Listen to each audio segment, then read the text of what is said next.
Hi friends, எல்லாம் நல்லா இருக்குங்களா? இன்னைக்கு வந்து ஞாயிற்றுக்கிழமை நம்ம வீட்டில் மதியம் சாப்பாடு என்னன்னு பார்த்துடலாமா? வாங்க வீடியோ விடலாம். இப்போ வந்து இது என்னன்னு பார்த்தீங்கன்னா சிக்கன் தாங்க. சிக்கன் தாளிச்சு விட்ருக்கேன். என்ன கொஞ்சமாக இருக்குன்னு பார்க்காதீங்க. இன்னைக்கு வந்து கையில் வந்து விஜய் கேட்டாப்புல, என் பையன் கேட்டாப்புல சிக்கன் பிரியாணி போட்டு கொடுங்க கையில் அப்படின்னு. சரின்னு சொல்லிட்டு போட்டுக்கிட்டுனா போட்டுங்க அப்படின்னு சொல்லிட்டேன். எனக்கெல்லாம் அவ்வளோதான் பிடிக்காதுங்க பிரியாணி. இந்த மட்டன் பிரியாணி, சிக்கன் பிரியாணி எதுவுமே எப்படி சாப்பிட்லான்னா பிடிக்காதுன்னா சுத்தமாக பிடிக்காதுன்னு இல்லை, கொஞ்சமாக சாப்பிடுவேன். வயிற்றுக்கெல்லாம் சாப்பிட்றதுக்கு எனக்கு அது பிடிக்காது. அதனால் கொஞ்சமாக டேஸ்ட்டு பார்க்குற மாதிரி சாப்பிட்டுக்குவேன். இது என்னன்னு பார்த்தீங்கன்னா வெள்ளை சாதம். எனக்கு தான் வெள்ளை சாதம்.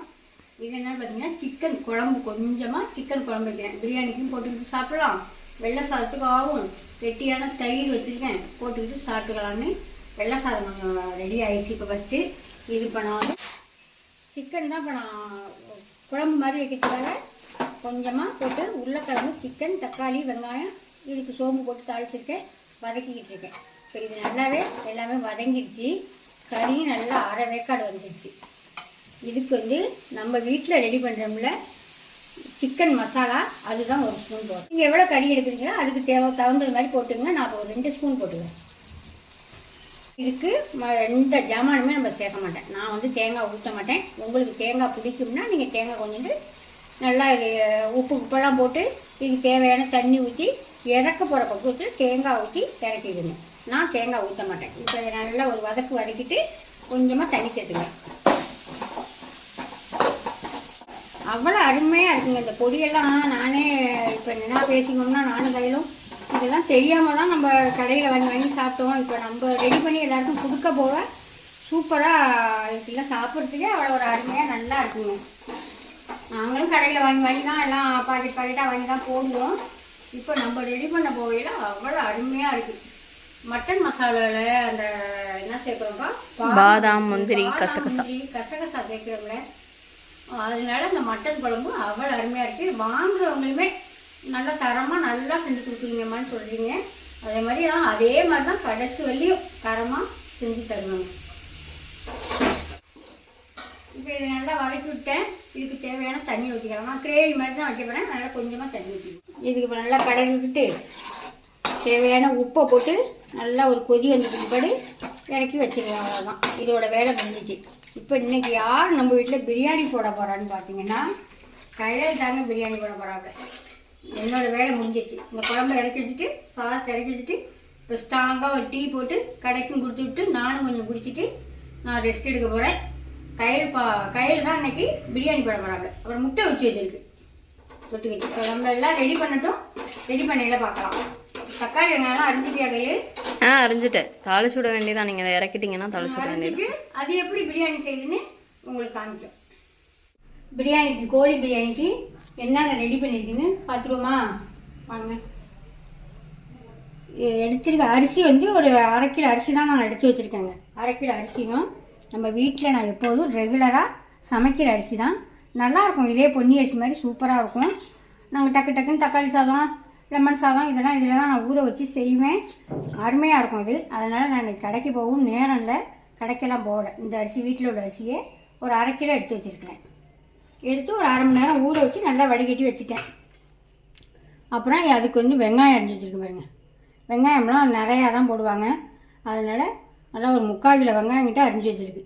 தக்காளி அரிஞ்சு வச்சுருக்கு.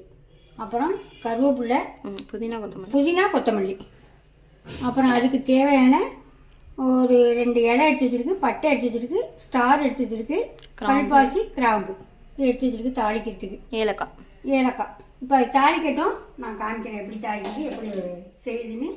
அதை தாளிக்க சொல்லிவிட்டு அதை வதக்கிட சொல்லிட்டு நம்ம வீடியோ எடுப்போம். வாங்க. அன்னைக்கு நான் வந்து என்ன பண்ணி முடிச்சிட்டேன்னா வெள்ளை சாதம் வச்சுட்டேன், முட்டை வச்சுட்டேன், ஊற்றி சாப்பிட்றதுக்கு கிரேவி வச்சுருக்கேன், டீ போட்டு குடிச்சாச்சு. இப்போ கையில் வேலையில் நம்ம பார்ப்போமா? வாங்க. பிரியாணிக்கு வெங்காயம் வதக்கிருக்கு பாருங்க. இதில் என்னென்ன போட்டுருக்க சொல்லிட்டு நீனே சொல்லு. இதில் இஞ்சி பூண்டு பேஸ்ட்டு, புதினா, கொத்தமல்லி, நம்ம வச்சிருந்த பச்சை மிளகாய் 4 போட்டு நல்லா வதக்கி விட்டேன். எடுத்து வச்சிருக்க பட்டை கிராம்பு போட்டு தாளிச்சிட்டேன். ஆமாம், தாளிச்சிட்டாங்க. எந்த அளவுக்கு வெறும் வெங்காயம் ஒண்டி, இன்னும் தக்காளி எல்லாம் போடல, எந்த சாமானுமே சேர்க்கல.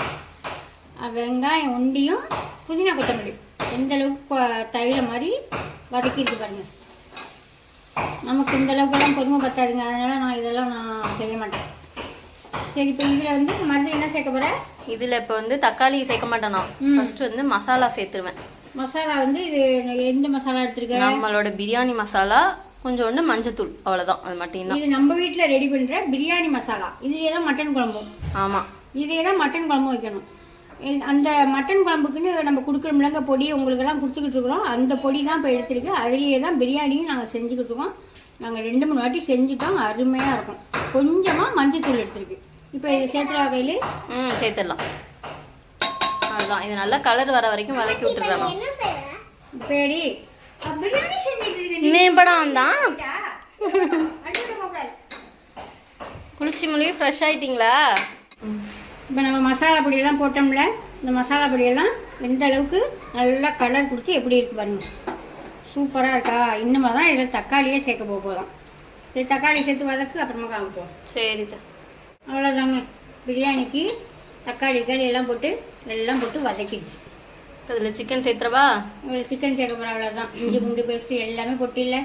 ஆமாம், எல்லாம் போட்டாச்சு. சிக்கன் சேர்த்து அதை 2 பெரட்டிட்டு மசாலாவோட சேர்ற அளவுக்கு சிக்கனை நல்லா எடுத்து நல்லா வடிகட்டிட்டு அலசிட்டு நல்லா ஒரு வடிகட்டி கழுவி வச்சிருக்கு. அதனால நம்ம அப்படியே சேர்த்துடலாம். சுத்தமாக தண்ணியெல்லாம் வடிகிட்டு இப்போ நல்லா வதக்கி விடு. எப்படி வதக்கிட்டு பார்த்தீங்களா? பிரியாணி சூப்பராக தக்கன்னு சூப்பராக பிரியாணி ரெடி ஆயிடுச்சு. அப்புறம் நம்ம வந்து வீட்டு அரிசி தான் நான் எடுத்துருக்கேன். என்னன்னா இது நல்லா இப்போ 1 மணி நேரத்துக்கிட்ட ஊற வச்சு வச்சுருக்கேன். கணக்குக்கு பார்த்தீங்கன்னா 3 டம்ளர், ஒரு சின்ன டம்ளரில் 3 டம்ளர் அரிசி எடுத்துருக்கிறேன். 3 டம்ளர் அரிசிக்கும் உங்களுக்கு தண்ணி, அந்த அரிசியை பற்றி உங்களுக்கு தெரியும் எவ்வளோ தண்ணி ஊற்றணும்னு. இப்போ நான் வந்து இந்த 3 டம்ளர் அரிசிக்கும் 5 டம்ளர் தண்ணி தான் ஊற்ற போகிறேன். ஊற்றிட்டு தேவையான உப்பை போட்டு விசில போட்டு தேவையான. ஆமாம், இப்போ பிரியாணி ரெடி ஆகிடுச்சான்னு பார்த்துலாமா? சுட்டு விட்டு சூப்பராக ரெடி ஆகிருக்கு. அதை நம்ம கிளறி கொடுக்கணுங்க. அப்போ தான் நல்லா ஒரு பக்கமாக போய் இந்த மசாலாலாம் ஒரு பக்கமாக இருக்குது. கிளறி கொடுத்துடலாமா? வேறு பாத்திரத்தில் மாற்றிட்டு காமிக்கிறேன். பிரியாணியை ஓப்பன் பண்ணி ஒரு தாம்பாளத்தில் கொட்டிட்டேன். பிள்ளைங்க மணி ஆகிட்டு, பிள்ளைங்களுக்கெல்லாம் சாப்பாடு கொடுக்கணும். சிக்கன், அதோட சிக்கன் பீஸ் எல்லாம் பொறுக்கிட்டேன். முட்டையெல்லாம் அவிச்சு வச்சுருக்கோம். எவ்வளோதாங்க பிரியாணி சூப்பராக செஞ்சுருக்கா. அவ்வளோ கையில் நல்லாவே உதிரி ஆறுனா நல்லாயிடும். இப்போ கொஞ்சம் இதாக இருக்கா, ஆறுனா நல்லாயிடும். கிளறின சாதம், மட்டன் பிரியாணி, சிக்கன் பிரியாணி, இந்த மாதிரி பிரியாணி ஐட்டம். அப்புறம் அந்த என்ன குழம்பு சாதம், என்னென்னமோ சாதம்லாம் அந்த சாயந்தரம் ஆனால் மத்தியானம் சாதம் வடிக்கிற சாதம் மிஞ்சும்ல, அந்த சாதத்தை போட்டு என்ன முட்டை சாதம்லாம் செய்வோம். அருமையாக செஞ்சு கொடுவோம். இன்னைக்கு கையலுடைய பிரியாணி, கையில் போட்ட பிரியாணி இன்னைக்கு நம்ம வீட்டில் மதியான சாப்பாடு. வாங்க எல்லாரும் சேர்ந்து சாப்பிடுவோம். பிரியாணி எடுத்து